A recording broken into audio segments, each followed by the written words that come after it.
Most sellers I talk to assume that new construction doesn't really affect them. They say something like, well, we're not competing with new builds, we're selling an old house. And on the surface, that makes sense. But buyers don't think in those categories. Buyers are comparing their option, and new construction quietly shapes their expectations even when they don't end up choosing it. And that's what I want to talk to you about today. Right now in Redmond, there are 38 active new construction homes on the market. They range widely in price, but the median price is in the low 400,000. That matters because this is what the buyers are seeing before they ever decide on a resale home. Even if they ultimately choose an older house, this is their reference point. At the end of last year, the buyer incentives were nuts. There was rate buy downs, credits, all that kind of stuff. But now in the new year, there are not nearly as many builder incentives. And that's important because it tells us that the buyers are not being pulled into new construction with discounts. They're actually choosing it because they have time and option. And here's another piece that most sellers don't expect.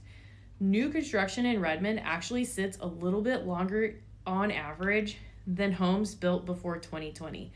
New construction averages about 127 days on market, whereas older resale homes average 115. That doesn't mean that new construction is struggling. It just tells us that the buyers are patient, especially when they feel like they can wait for the right fit. This is where sellers tend to get surprised.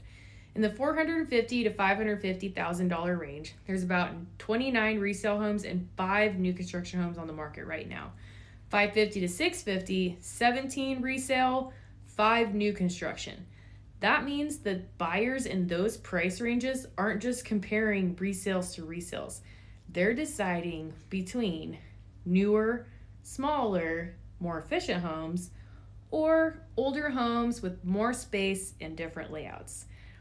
That comparison affects how the buyers judge the value.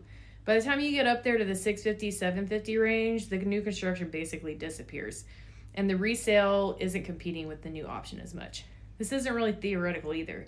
In 2025, nearly 200 new construction homes sold in Redmond. The median sold price was around $532,000, and the average time to close was just over 90 days. So, buyers are choosing new construction even when it takes longer. The big takeaway here is that new construction isn't winning. It's that it sets the expectation. It affects how patient the buyers are, how they judge pricing, and how much leverage the sellers actually have.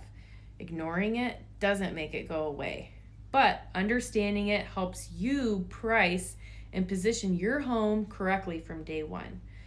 If you're thinking about selling your home this year and this isn't something that you've thought about yet, it's definitely worth talking through before you list, because pricing in today's market isn't just about your house, it's about the alternatives that buyers are weighing at the same time.